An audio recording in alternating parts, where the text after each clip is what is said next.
Fellow Redditors, what was a moment where you thought a person you knew might be an actual psychopath? One of my neighbors when I was little had some hamsters. One day I was at her house and she started squeezing them and making them poop because she thought it was funny. She just kept squeezing them harder and harder. I told her to stop or she might hurt them and she started laughing. The next day I asked her grandma what happened to her hamsters and she told me they all died. Another time we were making PB&J sandwiches in her room, I don't know why, and she cornered me with the knife while laughing. I looked her up a few years ago and found her mugshot. Whew, we are starting out with some strong warning signs as a child, huh? Like, these are textbook signs that someone's not, I don't know, empathetic, I suppose. I'm sure there's an actual psychological thing I could say, but I don't know it. Story 2. Played soccer with a guy in high school that had a real short temper and enjoyed playing the sport as rough as possible, even at practice. Coaches had to tell him to calm down all the time. Everyone hated him and stayed away from him. Several years later, he murdered a classmate of mine over weed. He hid the body under a pile of leaves in his backyard. When I heard the news, I wasn't surprised in the slightest. Story 3. My older sister used to absolutely torture me when I was a kid. When I was 5 or 6, she was 7 or 8, I was afraid of bugs. She would spend hours trapping bugs and putting them in my Matchbox cars. Then she'd ask if I wanted to play cars, and I would get super excited because she never wanted to play with me. I would run over to my cars and there would be bugs crawling all over. Then when I was 7, I was obsessed with Barbies. One day she grabbed my favorite Barbie and Ken and threw them under the bed. I stuck my tongue out at her and climbed under the bed to get them. As I army crawled into the cramped space, my arms started to hurt.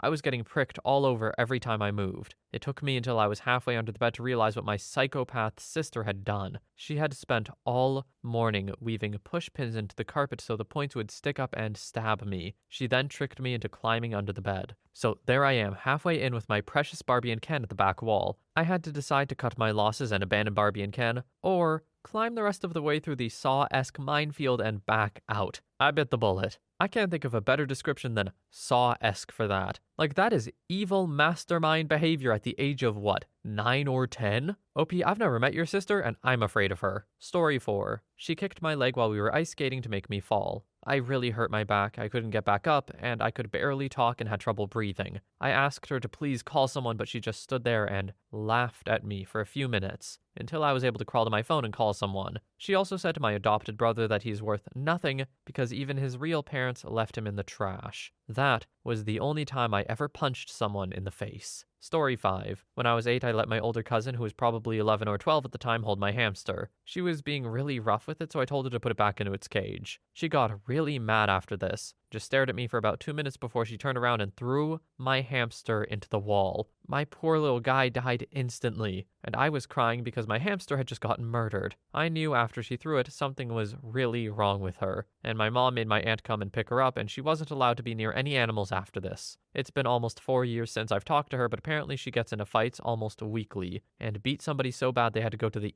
ER. She's in therapy and has spent time in juvenile detention. All of my other cousins are afraid of her, and many of us think she's going to eventually end somebody. I honestly think the best place for her would be a mental health hospital. Story 6. When I had a parent-teacher conference with a student of mine's mom and dad. This was maybe 15 years ago, but it stuck with me. The daughter had some minor issues with math, 3rd grade, and the father insisted that he was a physics professor at an Ivy League university nearby. When I told him his daughter was struggling with the US standard algorithm, he got upset and told me he didn't understand what the word algorithm means. And apparently, he's a physics professor. Okay. When I began to explain, his face got completely flat and devoid of any expression. His wife immediately noticed the look on his face. He was staring right at me, not blinking or saying anything, and her face blanched, and she started pulling on his arm and trying to get his attention. When I described it later, I called it a serial murderer face. He eventually let her pull him out of the room and end the conference. I immediately told my principal and said I refused to do another conference alone with these people. I definitely felt as though if I were alone with this man, he would have come after me physically. His wife's response was very telling. I only dealt with her from then on. Edit. Since so many people have commented, I didn't actually say US standard algorithm to the parent. I shouldn't have put it here either, that it seems the term is confusing. I said addition and subtraction algorithm. When explaining, I was very careful to say it in a way that isn't condescending.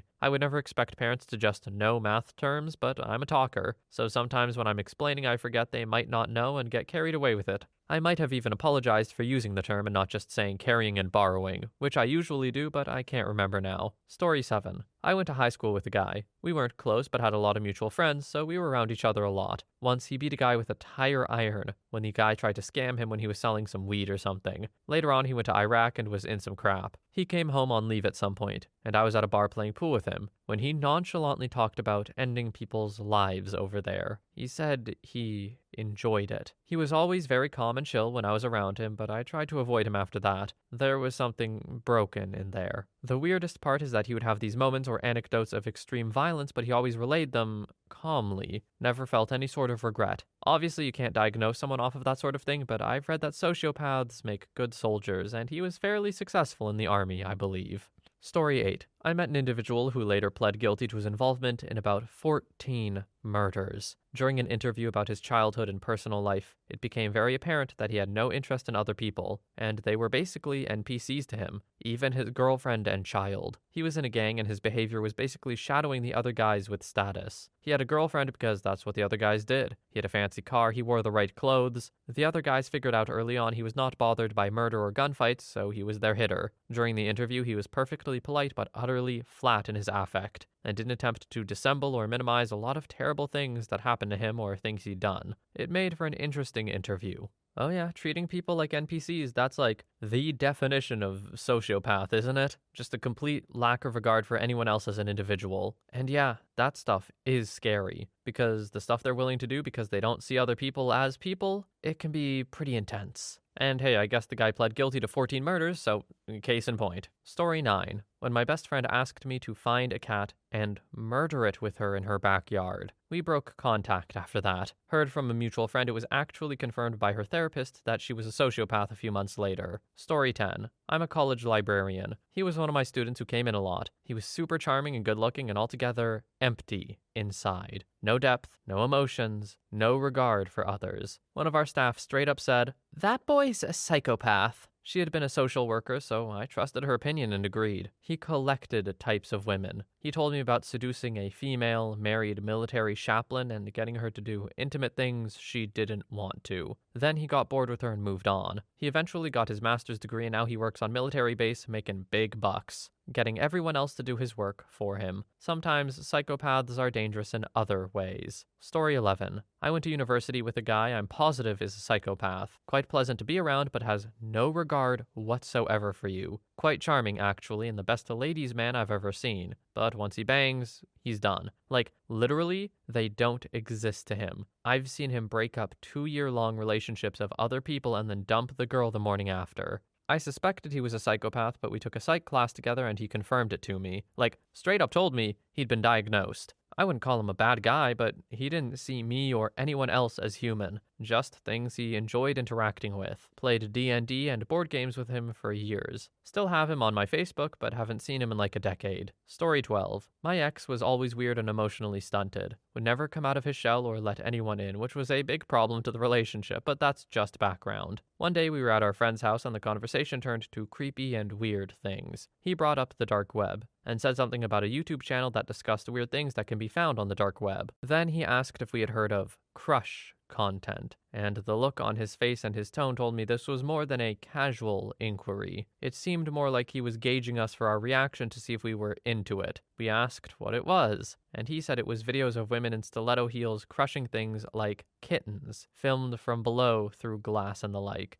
It was oddly specific, and still his tone and careful considering expression told me he was hyper aware of our reaction. When we reacted negatively to that being a thing, he immediately switched gears, just started laughing like, right, how could anyone be into that? When I finally did break things off, we had a heart-to-heart about all the ways our relationship had deteriorated. He was able to admit that he'd never let me in because he was afraid I wouldn't be able to handle the truth. Still have no idea what he was hiding, but I think it may have been partially related to that crush content conversation among other things. Story 13. This one won't be crazy or frightening, but I remember the point at which I recognized sociopathy in my ex. We sat down on his bed at night and I asked him to tell me things about himself, because even though we were dating, I knew nothing about him. He could not give me an answer beyond surface level on any emotional topic. I looked in his eyes and saw nothingness. I realized why I could never emotionally read him or get any sort of feel. He did tell me after we broke up that he can't feel emotions and how much it sucks. I didn't understand this until much later. Before we dated, I remember him telling me how manipulative he is with a smile. He lied constantly about everything and had 15 other relationships before me, all ending within a month. Yes, an obvious red flag that I ignored. He would jump from religion to atheism every other month. He would repeat cycles over and over. He was known by everyone and liked by many. Very charming. Had a flirty personality, loved risk-taking for no reason,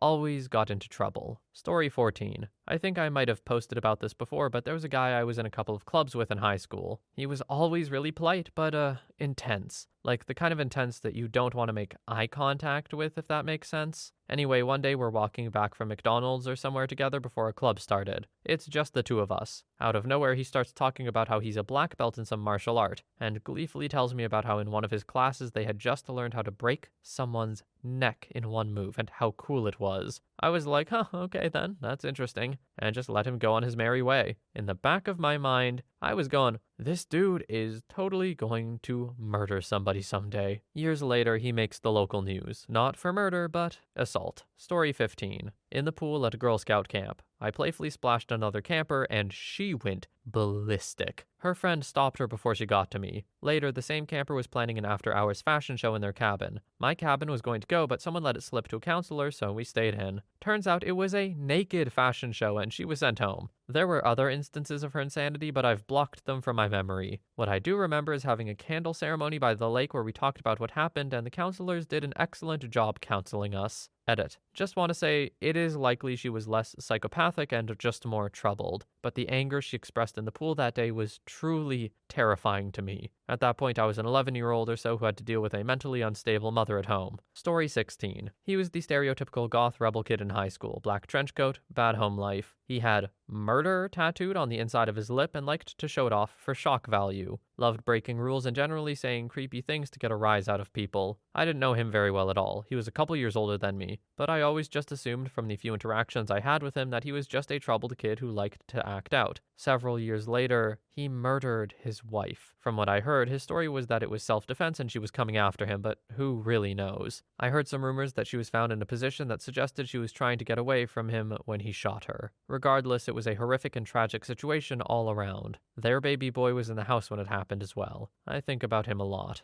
Maybe it's just my experience with these people, but people who are like this, the stereotypical goth rebel or whatever, I find they end up being the nicest, most accepting, and not psychopathic at all. I guess there's an exception to everything, but in my experience, people like this, not that bad. Sometimes they just have a vibe. Story 17. Lady I worked with. She was a little difficult, not very technical, not very accommodating towards people trying to solve her tech problems, but nothing out of the ordinary. Except occasionally her kids would call her at work and she would just say unforgivable things to them. And then one day she just casually mentions that she has the family pets euthanized when she gets bored with them. I actually didn't believe her and asked her to clarify/confirm. Nope, I totally understood her correctly the first time. She just straight up murders pets when she feels like it. And this woman kept talking about how she should totally get a dog. Story 18. Wouldn't say psychopath, but definitely sick in the head. She was about 5 years older than me, maybe 3, and she would make me do simple things at first, like dance. But then she started to tell me to do things that I thought were normal, because I was young and didn't have many friends. Stuff like taking my clothes off and dancing. Soon it escalated to her telling me that she was in control of me, and if I didn't do what her sick fantasies wanted, she would hit me. I soon told on her and never saw her again. Years later, I had the talk with my mom and it hit me like a truck.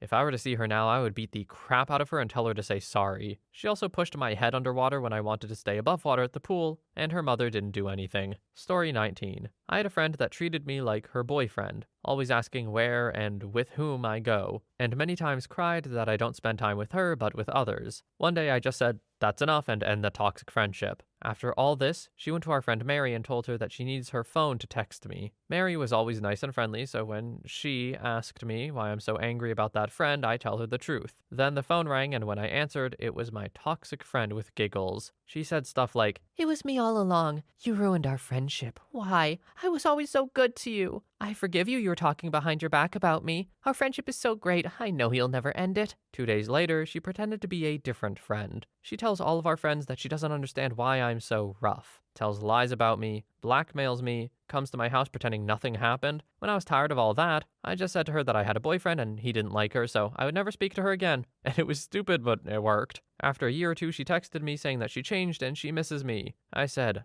never again, and that was it. Story 20. Hours before an assembly in middle school, they were big events, as every class was shortened to give each class time, so we all knew when the day started that there would be an assembly. This kid that bullied me every single day told me he was going to shoot the school up, and I was, of course, worried. But this is the same kid who said that he would murder me every now and then. But then he pulled out a freaking revolver and chuckled. Today's gonna be the day, man. See you at the assembly. I froze and told my closest teacher immediately. Thank God he was retired military. He called the police immediately, and within 20 minutes of him showing me the gun, they found him and his loaded .44 with about 30 rounds in his backpack. Teacher talked to me for about an hour the rest of the day to continue gathering evidence of his bullying to me. Saw him years later for another crime in the news. Screw that guy, man. OP, I feel like this guy deserves a little harsher than screw that guy, man. He brought a loaded gun with extra rounds to school and told you he had the intention to shoot it up. OP, you genuinely may have saved lives. I don't think you're being serious enough about this. That's insanity. Maybe it's just because I'm not an American, but I could never imagine. Story 21. We care for our 2 nephews due to the parents' alcohol use and some other issues. We moved our family 3 hours away so they could stay in a familiar town. We already have 3 of our own, and 2 of whom have autism. The younger one's dad takes offense to us doing his job, I guess. He says, "You're trying to steal my kids because yours are brain dead," and threatened to kidnap our kids so we know how it feels. Then said he was going to ear screw our youngest daughter, 4 at the time, and scramble her brain until she's as brain dead as her siblings. We started out trying to have decent relationships with him and mom, but they get angry we won't allow them to lie or make unrealistic promises to the boys. The little one wet the bed after every phone call or contact visit. All calls and visits we insisted be supervised by us to prevent the lies and promises. Oh, and because dad was encouraging his son to attack our son because he has autism and needs to man up. They started going nuts with the threats because we refused to let it be a free-for-all. No, you can't show up unannounced. No, you can't talk before school because it upsets the kids and they need to concentrate on school days. It sounds horrible and I'm not proud to feel this way, but I'm starting to just hope they die or go to prison.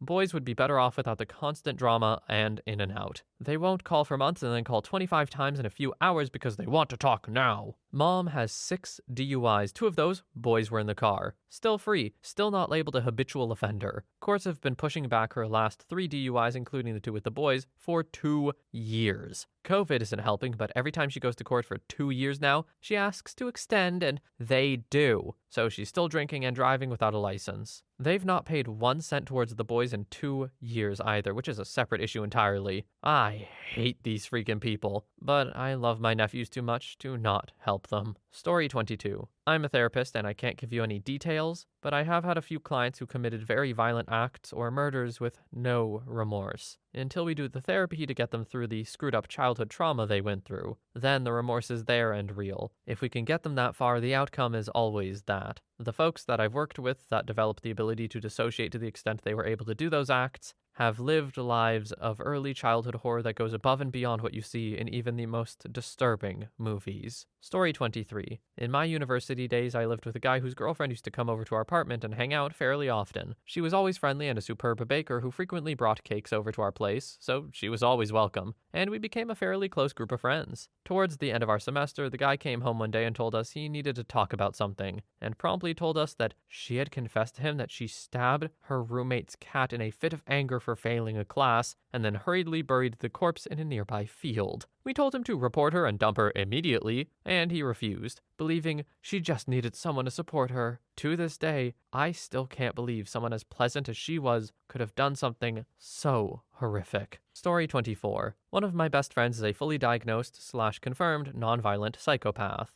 I've been close friends with him since high school, about 8 years ago. He's also Russian, if that makes any difference. He's a good looking dude, like model type. I remember when he transferred to my school during sophomore year, I thought he was the coolest dude ever, and so did everyone else. Not just the students, the teachers loved him. He was the smoothest dude I've ever met. He's also the most fascinating person I've ever hung out with. I've never seen someone care less about others' opinions or his own well-being. I've seen him get absolutely hammered and talk to cops underage. I've seen him do multiple gainers off 60-foot cliffs. I've seen him drive motorcycles over 150 miles per hour. He works in sales and does extremely well, and he never tells me how much, but I know he makes well over 6 figures a year. He can get along with anyone. If I had to go to a place I didn't want to go to or didn't want to interact with people, I'd bring him. He's just that smooth. He can talk you into and out of anything. He can make you stay up till 3 a.m. drinking on a weeknight when you have work the next day. Oh, he's not a bad dude. He's just completely emotionless, and I kind of like that about him. You can say whatever you want to him, and you know he won't get upset. I learned he was a psychopath about 1.5 years ago, and since then I've watched his behavior every time we hang out. It's so fascinating how much he doesn't even comprehend other people's opinions. He's not rude or offensive, just completely disregards what people say. I know everything he says and does is to pander to who he's with, because I've caught him off guard a few times, but he's extremely good at being your best friend within 5 minutes of meeting you. He's still one of my best friends, and every time I hang out with him, it's an adventure. He's dating one of my friends, and I know he would never hurt a fly, but if he did, I know that he would feel nothing. Story 25. My dad. When I was around 10, my mom left my brother and I to our dad because of his abusive behavior, and she wanted to get away. He was impulsive and quick to anger. One time, he was making us FaceTime with his parents. Due to the time difference, it was near midnight for us. He was telling us about the amazing fruits they have back in their town, and I told him we can buy those fruits in the supermarket. For about 10 seconds, the man looked straight at me, and the anger in his eyes was terrifying. Afterwards, he simply said, "Yes, you can," and walked away. No joke, in that moment, I thought he might actually end me. Story 26. Not sure if it was the guy or my friend, but I had a friend for several years in junior/senior high school. We will call her Pam. I'd been single for a bit and she wanted to set me up on a blind date with a guy a couple of years older, but still within an appropriate age range, to be clear. I said, sure, why not? My parents, old-fashioned and conservative, were waiting at the door to meet him, and we watched him come up the walk. He was nothing special, but hey, then again, neither am I. But certainly not anything that set off flags. Suddenly, my mom turns to me and says if I didn't want to go out with him, she would tell him I was sick. My dad immediately agreed with her. Now, this was totally opposite of how she would normally act. They both hate liars and lying, and for example, if a guy or a friend kept calling, she would not let us off the hook, and we had to answer and tell them to stop. For an instant, because it was just so odd, I almost took them up on it. But I was a teenager, and how could someone give off vibes walking up the sidewalk? We met up with another couple we knew. It was a small town, so we walked around everywhere, grabbed some dinner, went back to my date's house. Thought it was fine, and so far, no flags. We get there and his parents aren't home. Within a few minutes, it was clear the guys had set this up. The other girl's date wanted privacy, and unfortunately, the girl was into it. He invited me up to his room to listen to music, and I flat out told him, nothing's gonna happen except for music. His room was small, and he immediately started to put on music and was swapping some stuff out and trying to get different parts of the mixtapes, and we had a lovely conversation, actually. Except the only place to sit was on his bed. After a while, he sat next to me. I didn't expect him to sit on the floor. He kept edging closer and closer, and eventually went to kiss me, and I thought, why the hell not? Except it was awful. I've heard of bad kissers and kissing a wet fish, but that does not describe how bad it was. Not trying to be mean, just explaining why I wanted to stop. I stopped. He continued. So I sat fully back and even put my hands up as he tried for a second round, and I explained I wasn't comfortable doing any more as I had just met him. He started in with the sweet talk and I tried to be nice. He hadn't done anything at that point and I didn't want to be mean.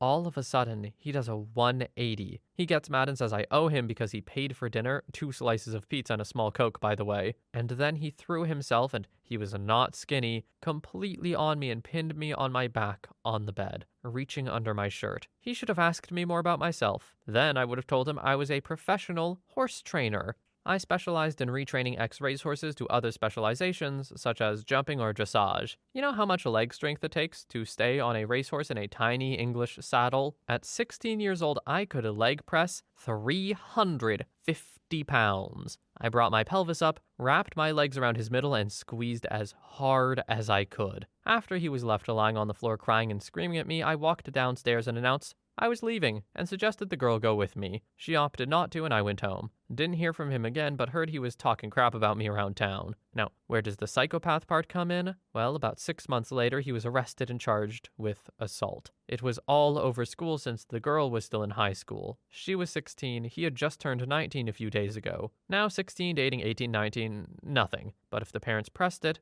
they could have charged for statutory. They didn't. They charged for full-on assault, which was highly unusual for the time and place this happened. Turns out it was so bad the girl had to be hospitalized. It was their first date too, so she had no indication. Then the police showed up at our school and called several girls into interview, again, different time and place. They wanted it there so the parents wouldn't be present. I was called in. They didn't seem interested in my story at all, probably because they didn't need it. After the interviews were done individually, they charged him with 2 more assaults out of the 6 they interviewed. One refused to testify, so that one got dropped. The other one was Pam, the girl who set me up with him. And when the details came out, it turned out he assaulted her before she set me up with him. I confronted her about it, and it turns out she did it on purpose, hoping something would happen. She had been hiding the fact she no longer liked me and didn't want to be friends. Apparently just not talking to me was too hard and this was easier. I have no idea. It was typical high school girl BS taken to the extreme. I never spoke to her again. He got 20 years, by the way.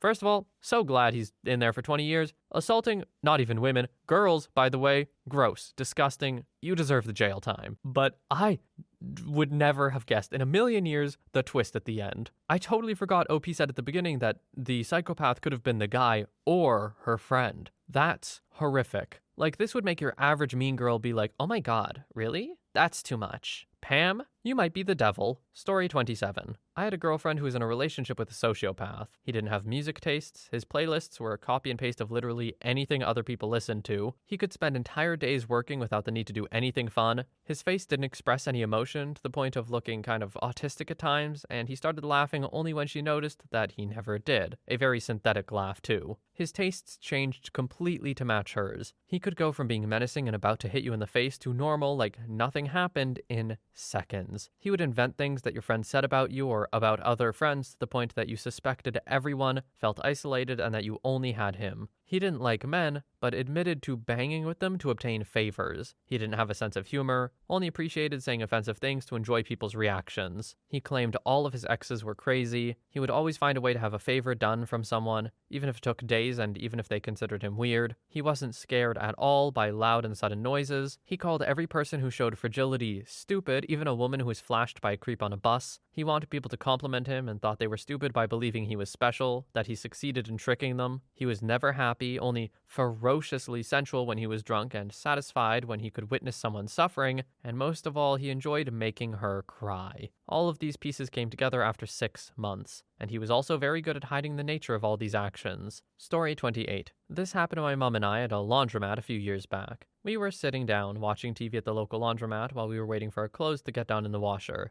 Eventually, a woman approached us and began talking about everyday things, her job and whatnot. She seemed like a pretty normal person at first, but then things got very weird very quickly. I decided to go to the bathroom mid-conversation, leaving my mom with the lady to converse some more. After I finished in the bathroom, I came back to see my mom, who was now alone, pale as a ghost. I asked her, "Hey, what happened? Where did that lady go?" After a long and awkward pause, she told me that soon after I left to go to the bathroom, the lady told my mom that she makes routine trips to low-income neighborhoods, steals people's lingering pets, takes them back to her house, and brutally beats them to death with either a hammer or a shovel. I felt sick to my stomach. My mother said for a woman who seemed so charming and lovely at first, she showed zero remorse or shame in what she did. Story 29. Judging from the definition of what a psychopath is, I had a classmate that seemed friendly and charismatic. I always hung out with the popular kids and everyone loved him. And with my naivete, I wanted to befriend him because he seemed super cool. But as our friendship moved along, he kept trying to push weird boundaries like intimate stuff. He was very manipulative towards me. Somehow, I was dumb enough to send him some explicit photos. He later showed me nudes of other girls and criticized how they looked in front of me.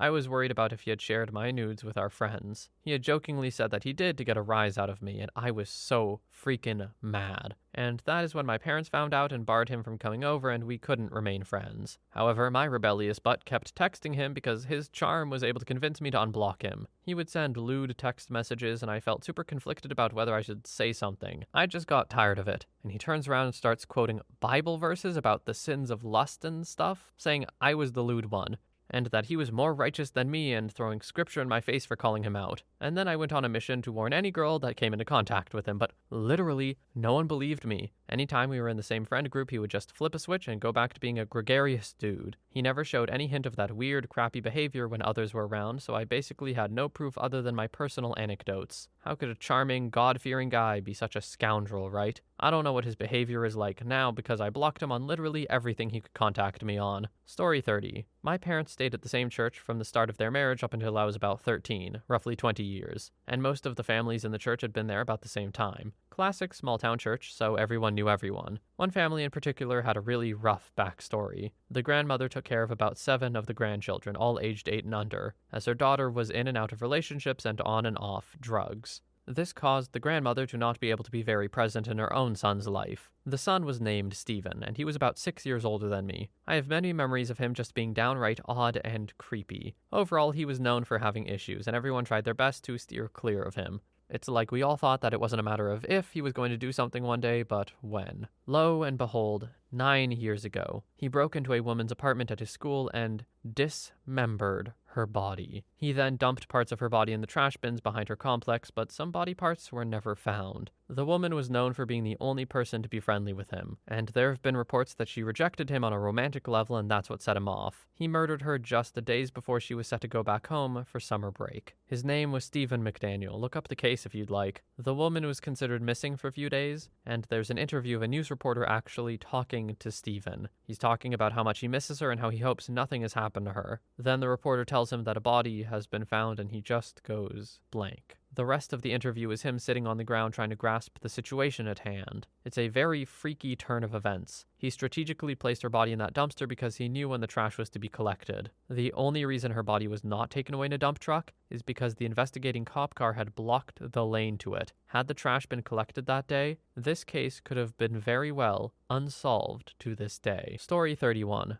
I worked with a girl I knew vaguely from high school. She seemed to be generally well-liked and popular. But when she opened her mouth, the weirdest comments would pop up. For example, "Did you see the cute tiny frogs out in the back? They make the craziest noise when you squish a bunch at the same time." Or, "There are baby ducks trapped in the pond. They can't get out. It's hilarious." I really couldn't tell if it was for shock value or if she had no idea it was wrong to murder animals. Her absolute favorite pastime was going to parties just to get them busted. I imagine they were her friends getting in trouble a lot of the time too. Story 32. When I was in my junior year of high school, I was really good friends with this guy we'll call Nigel. Obviously, not real name. Nigel was a very charismatic guy, always cracking jokes, super fun to be around, and overall what seemed like a good guy. Nothing had ever made me think differently until one afternoon. I got let out of school 2 hours early. I was taking college classes, so my days were shorter, and Nigel was waiting for me near my car. We were pretty good friends, so when he asked me for a ride home, I didn't have a second thought. I just said yep. As I was taking him home, he asked if we could go to the store near his house. I thought, no big deal, not too far. But when we got to the parking lot of the store, he asked if instead we could go to the park behind the store and hang out for a while. At this point, I was mostly just confused. All of these places were within a block of his house. If he wanted to go, why did he need me to drive him? But I agree and take him to the park and let him know I'll have to head home after that to get ready for work. He agrees, and when we pull into the park, he starts giving me directions on where he wants me to drop him off. Now, this park is pretty big and is mostly known as a hiking or biking trail, and over half of it is just a dense forest. Nigel is directing me to take him to the most secluded section you can reach in a car by now, and I'm starting to get worried. There's nothing good that is going to happen in an abandoned spot in the woods. When I reach the end of the road, he just starts trying to convince me to come for a little walk with him, just pouring on all the charm. And I was pretty much a second away from going with him when the craziest thing happened. My passenger door where Nigel was sitting flew open, and it looked like someone or something physically dragged him out of my car and closed the door behind him. Nigel started screaming and banging on the door to be let back in, but I just threw the car in reverse and got the hell out of there. I had no idea what he wanted me in those woods for, but I knew it wasn't good. 2 years later, I had moved away for college, and Nigel was working at a local gas station. One day, a very popular and pretty girl came in, and as she used the restroom, Nigel locked the doors, turned off the open sign, and waited for her to come out, where he then murdered her. He was caught within an hour as he was driving her car with her in the trunk and trying to find a place to hide the body. After this girl's murder, I got a call from local police asking about Nigel and my relationship with him. Just kind of standard questions. Until they informed me that Nigel had a notebook filled with girls' names and the ways he was going to murder them and where he would leave the bodies. Apparently, my name was included. He had planned to lure me into the hiking trail 2 years earlier and stab me to death, leaving me in a thickly wooded section. So yeah, I basically had no idea until he murdered another girl, and I never would have dreamed that my friend would be capable of plotting out and attempting to execute such a horrible plan. Story 33. When I saw my friend Juan chase after someone with a knife. I've shared this story before, but it is very personal to me since I've known him ever since I was in kindergarten and we were close growing up. We were kind of the outcasts of the class, the dorky kids who always got good grades along with our other friend Nick. We did things like draw this comic together about this guy named Tom, where each of us would do one 3-part panel and we would trade off the notebook, continuing the story. It was fun to us and I wish I still had that notebook, but it got taken from us in the 4th grade and was never given back. Juan and I had sleepovers pretty much every weekend, since we lived somewhat close to each other, and he always joined me for my family camping trips every summer. I was an only child and he was a bit like a brother to me. Then a bunch of us were transferred out of our grade school by our parents in the 6th grade because they were unhappy with the administration and felt we could learn better elsewhere. Even though I lived on the south side of Chicago, I ended up in a school on the north side with another friend of mine, Manny, while Juan ended up going to a school closer to his house. Juan and I still hung out sometimes, but we started drifting apart more and more. I could tell his new school was changing him, and by 8th grade he was part of a local crew. At the time, I was really into graffiti and rap, so even though things were changing, we still found things we had in common. The last time I saw him, I was at his graduation party. After the whole family thing was over, we were hanging out with some of his friends from the neighborhood to smoke some weed. Then Juan and I decided to go for a walk. I had a backpack full of spray paint, so we went to the train tracks by his house to hit up some trains and walls. I put up my name and he put up his gang's tags. As we're bombing this one wall, we hear a voice from below. There's some guy yelling up at us, and I don't remember what he said, but it really upset Juan. I had never seen him like this before. He was a completely different person. He started running after this guy, and out of instinct, I just followed after. The other guy bolted, and he chased after him, and I chased after him. After a few minutes, he lost him, and when he stopped, I was finally able to catch up to him. He still had that crazy, angry look in his eyes, but then I also noticed he had a knife in his hand. It was then I realized this wasn't the Juan I grew up with. He started talking about getting a couple of other people to find the guy. Apparently they had some beef with him, which is why he was so angry. I convinced him to let it go for now and go back to smoke some more weed to chill out. We did, and I crashed at his house just as I had done for many years. But after that night, I wanted nothing to do with the lifestyle he was getting involved in. And even though we still talked on the phone sometimes, we never hung out again after. After we started high school, we lost touch completely. I still thought of him a lot and wondered whatever happened to him, so I would Google or Facebook search him sometimes, never had any results, until a few years ago when I finally found him after using his middle name in a search. There were about 6 or 7 different mug shots from his various visits to county jail, mostly on drug possession and assault charges. It made me sad because he was such a smart guy, but at the same time, I was glad I didn't go down the same path. I prefer to remember him with this picture I have. It's of the 2 of us and my dog Snoopy from a trip we took to our 2nd grade teacher's wedding. One of my favorite trips we took together. Story 34. When we were 14, we used to use our school lunch break to go to the local shopping center. One lad bought a hamster for £3 from a pet shop. I can't believe they sold it to a teenager who immediately put it in his school bag, by the way. We stopped at the park on the way back to school to have a smoke. Cigarettes mostly, but this lad had some weed. He took the hamster out and was affectionately stroking and kissing it. Then he blew loads of cannabis smoke into it several times.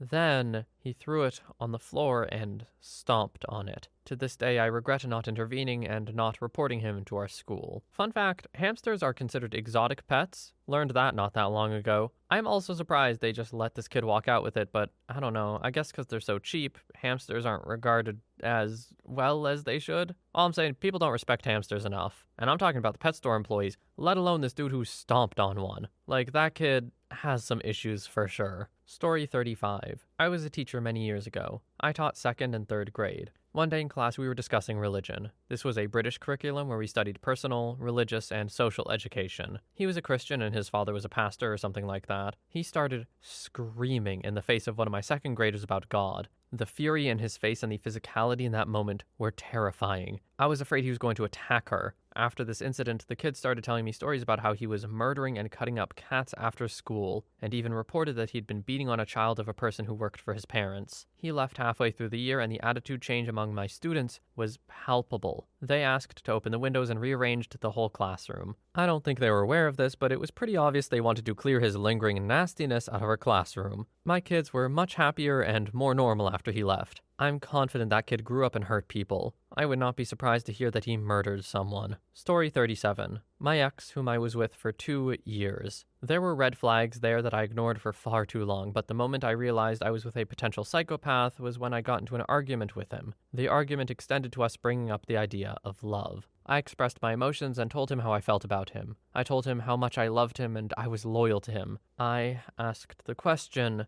"Have you ever loved me?" His response was, "I like the thought of loving you." That is when my whole perception of who he is/was changed in an instant. That response showed the true person that he was, and it really scared me. I felt like my heart was ripped out of my chest. I immediately left afterward and felt torn. I avoided him as much as possible because I knew what he was, but he still tried to stalk me. He would harass my friends, call me from different numbers at all times of the day and night, and even wait for me outside of my work. He wanted me back in his life, but I was scared of him. I never feared someone as much as I feared him. For a good year, it felt like he was going to hurt me. 4 years later, I'm doing a lot better now. I really hope he has forgotten about me or at least has come to the point to leave me be. But those words he said to me still echo in my head from time to time. Story 38. Middle school. Dude used to put his cat in a raccoon cage and dunk it in the pool, set fires, mostly spoke in Beavis's voice, threw a cinder block through my parents' car window, spray painted swastikas on cars in our neighborhood. My parents said I couldn't hang out with him, so when he came to my house, I had to tell him to leave. He said, "It's not like I'm going to assault your mom and murder your dad." Yeah, my dad overheard that and kicked him out. Next time I walked by his house, he chased me with a hammer. Yeah, last I checked, he was in jail. Story 39.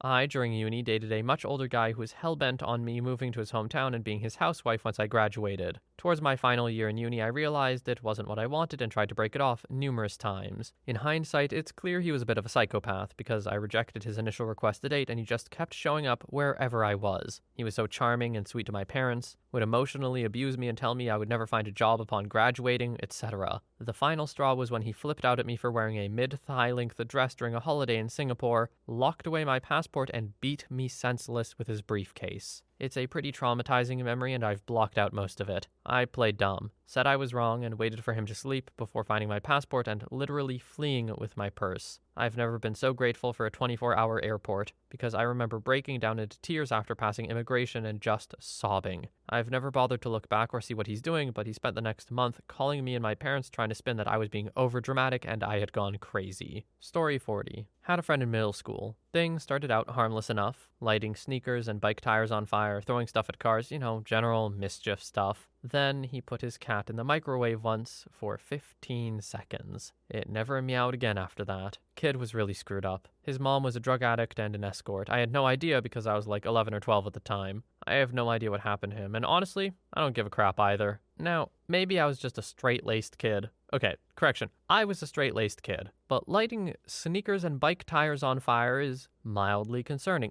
I know, kids like setting stuff on fire sometimes. That's cool, whatever. However, I feel like sometimes it's indicative of something bigger. The microwaving a cat, though, clear sign. No ambiguity about that one. Story 41. I dated a guy in college and he got along with everyone. It was like magic. He could make every single person like him. He was too smart, too funny, had his life too together. After we started to spend more time together, I started to catch his little slip-ups in his personality. It was like he changed the channel real quick and then went right back. And I kept having this feeling that he didn't have a soul. I was not at all religious at the time, but I kept thinking he doesn't have a soul. Then one night I went over to his house and it was just supposed to be the two of us, but two of his guy friends were also there. He started making drinks and asked me to make my own. We were having White Russians. I almost never drank, so I told him I don't know how to make one. He came over and filled half the glass with vodka and then a little of Kahlua and some half and half. It tasted awful and I was incredibly uncomfortable with the whole situation, so I barely sipped at the drink. I ended up leaving after he got mad that I wouldn't drink it. I'm not positive that he's a psychopath, but I've never felt that kind of dark energy before. Story 42.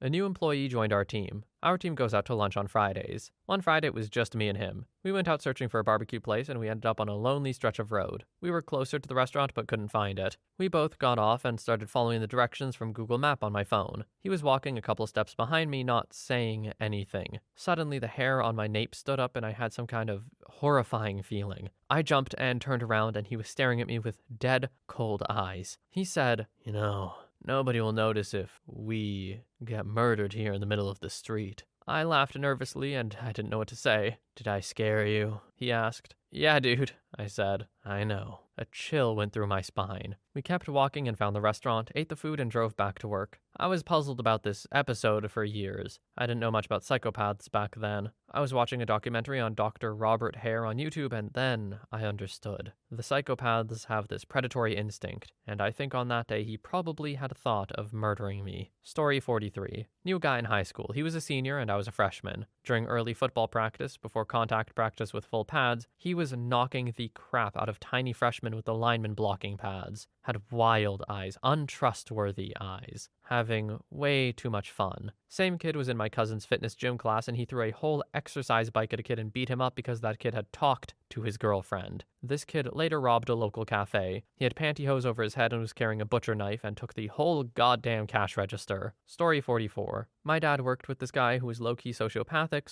/ socially distant. One day he and my dad were working in the warehouse at their job, and when my dad wasn't looking, the guy dropped a giant box containing a bicycle on his head. It knocked my dad unconscious and he suffered a concussion. The guy played it off like it somehow slipped off the ledge and he didn't see it, but a coworker saw what happened across the warehouse and secretly reported him to HR. They checked the cameras and sure enough, he was on camera looking down on my dad before he did it. That guy later went to prison for beating his son into a coma or something. OP, when you say low-key sociopathic / socially distant, I was thinking maybe, doesn't regard other people or their feelings at work much, but he's an okay guy, like we've read in this thread before. No, dropped a box with a bicycle in it on your dad's head. That seems a little more than low-key, my man. Story 45. I used to work at a UK job center. The manager had targets each month for the amount of people who came off benefits. The key phrase there is came off benefits. They didn't care how, as long as you stopped claiming. Ideally, someone would find a job, but if they stopped for any other reason, it was a win for the center. If her numbers were low that month, she used to get the customer-facing staff to bully their clients. Clients normally came in once every 2 weeks, but she would make them come in every day or even twice a day, force them into useless seminars that didn't help them,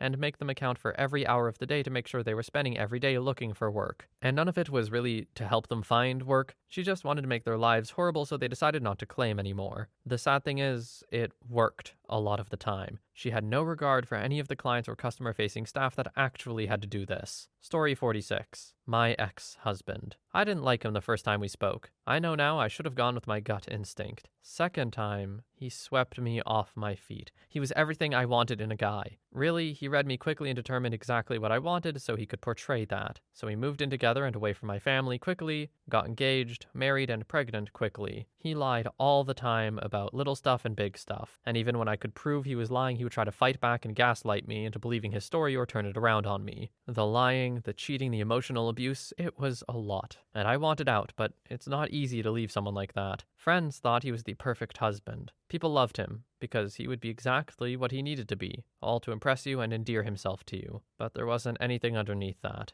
One time we were arguing, I forget about what now, and it was the middle of the night and I wanted to go to sleep. He kept getting up and turning the light on to keep me up. I would get up and turn it off and he would get up and turn it on. I was exhausted emotionally and physically. I called my mom. I needed to vent and I was scared. He actually took the phone from me and tried to convince my mom that it was me who was being irrational and that it was just a little spat. He was a compulsive spender, ran up my credit card bills behind my back, and we would run into money problems, but then all of a sudden, out of nowhere, he would get the money we needed. I could never figure out how or where from. He cheated on me while I was pregnant, stayed out till 2 a.m., came home drunk with his wedding ring and a vulgar note in his pocket, tried to convince me he did nothing wrong. If you've never dealt with someone with NPD or ASPD, it's hard to explain just how charismatic, convincing, and manipulative they can be. They can twist things, fake emotion, bully you emotionally. I realized, though, when my daughter was around 3, I did not want her growing up around him. I didn't want her thinking his behavior was normal, nor did I want her to think that our relationship was normal or that a guy should treat her that way. So I worked up the courage and left. He spent the next 5 years or so pretending we were kind of still together, even though we lived in different states and never spoke. It was strange. He told his coworkers that we were still together. He was in the military, and sometimes couples did live apart, so he went with that.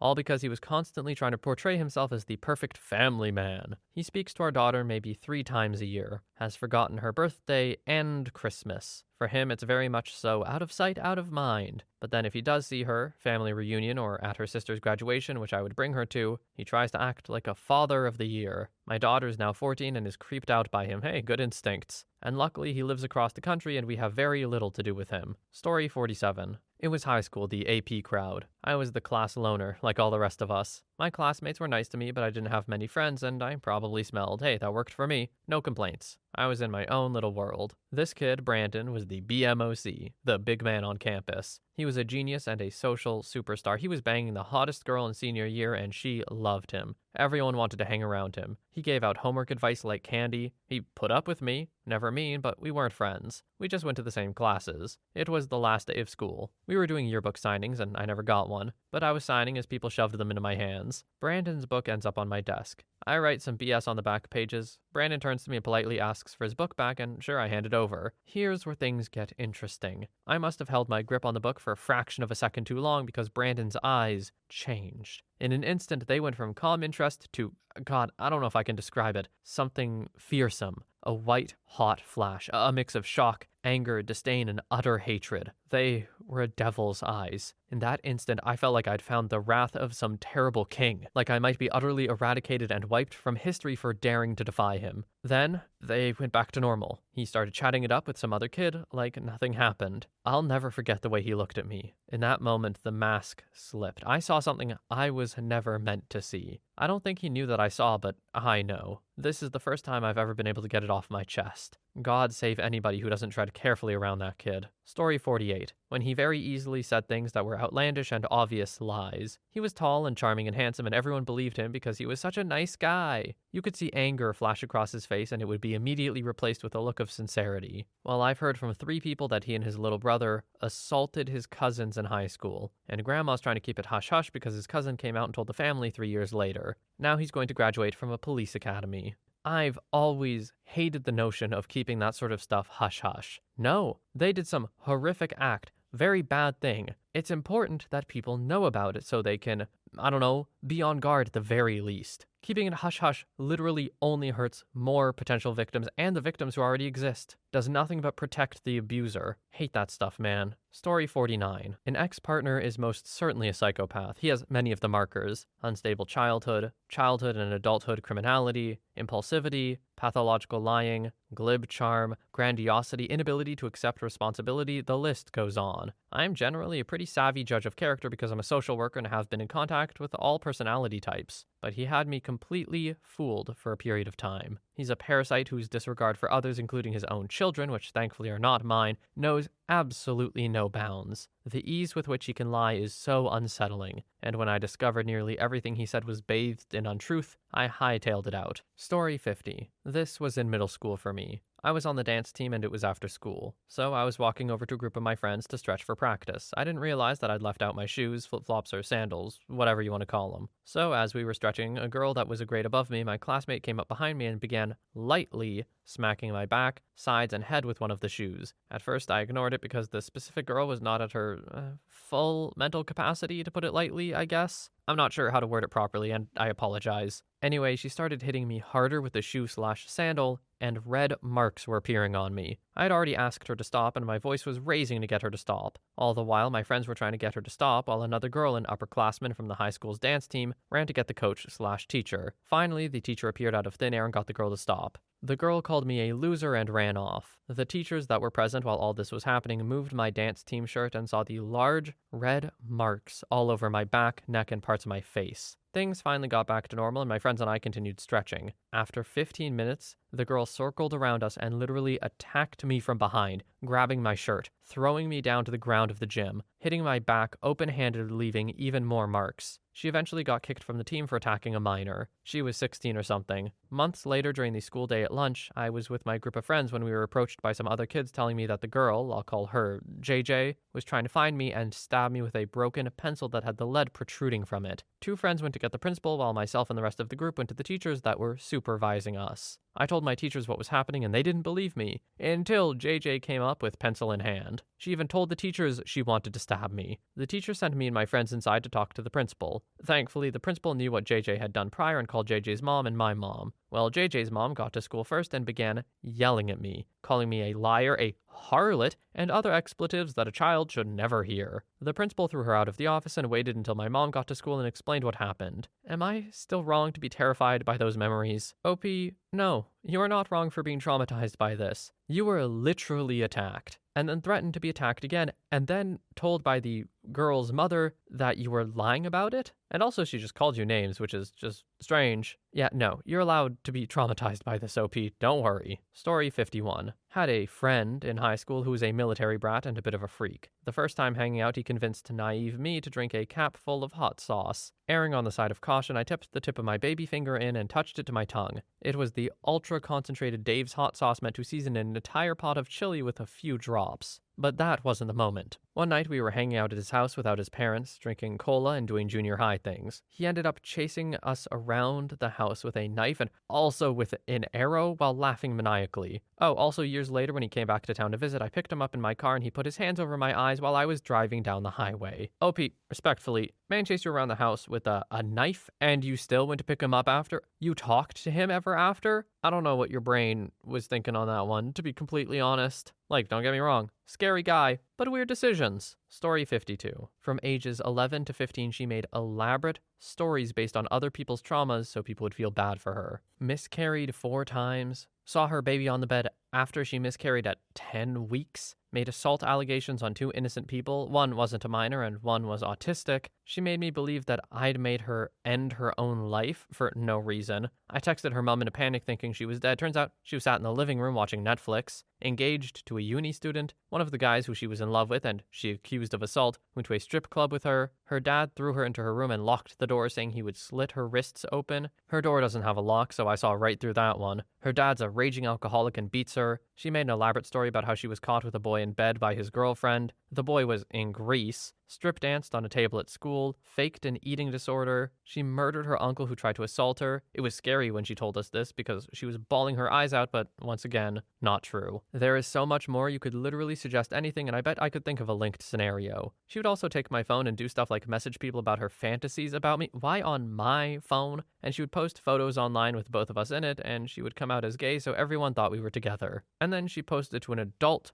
website, even though she was a minor and it got taken down, thank God, and publicly shared that she was into some inappropriate stuff. When I cut her off, she kept a photo album full of pictures of me, and I had people messaging me telling me I'm the only thing she ever talked about. Not sure if this makes her a psychopath, but she's definitely got some issues and problems with lying. It's been a few years now, so she's out of my life, but she definitely screwed me up as I grew up. Yikes. And I really hope if her behaviors were caused by childhood trauma that she gets help healing from it. But I can't exactly speculate on that. Story 53. He had a girlfriend who was younger than him. She was completely devoted to him. It was a bit unsettling. One day they break up and she almost ends her own life. Her friends had to go to her house and call the hospital. She didn't get hurt, but still. He told me all of this casually, laughing. He found it funny. At first, I thought maybe he didn't know how to react. It was a coping mechanism. But it's been years since then, and he still laughs when he says that, like it was a funny anecdote. I've told people that he's a sociopath, but no one seems to care. Story 54. Had a friendsgiving party. My now wife invited her friend and boyfriend who brought their friend. I don't know his name. I'll call him Kyle, because, hey, he looked like a Kyle. We all lit a blunt and passed it around. When it got to Kyle, he just kept it. Okay, jerk move, sure. As the night went on, he just had this weird, uncomfortable presence. People felt uncomfortable being around him. I can't explain that feeling you get when you're around someone that you know is just bad news. We kicked him out when he tried to steal some speakers from us, and found out they all had problems with H and pills. But even the two other friends didn't make us feel nearly as creeped out or unnerved as he did. I don't have a crazy resolution, but I just never want to see Kyle again. He gives me the heebie-jeebies. Story 55. I don't know if this is the appropriate term, but I think this person counts as antisocial at least. I had a teacher in college who was a creep, constantly talking about how people shouldn't have intimate, emotional, or moral boundaries, and that people who have boundaries are limiting themselves. He was controlling, wrathful, and a mean gossip, but never did anything felonious. Some petty crime was committed, though. Whenever he did something that was clearly over the line, he would justify it to the ends of the earth, saying that normal moral boundaries just didn't apply to him or mean anything. One time he failed an intern for failing to respond to an email that was only confirming that a separate email was received. He finally lost his job for harassing students. Good riddance. Suggesting people shouldn't have any boundaries that's just a weird take, man. Like, I don't even get where that comes from. Unless he didn't want people to have boundaries because he wanted to do bad things to people. Because that's the only justification I can think of. Like, even as a super edgy philosophical point of view, it just straight up doesn't make sense to me. Anyway, harassing students? Yeah, be gone. You seem like you shouldn't really be interacting with people much, let alone kids. Don't get me wrong though, I hope at some point he can figure his stuff out, but it seems unlikely when it's already a full-grown adult. Anyway, that is the last story we have for today. I'd like to thank you all so much for watching. I hope you have a wonderful day or night wherever you are, and I will see you in the next one.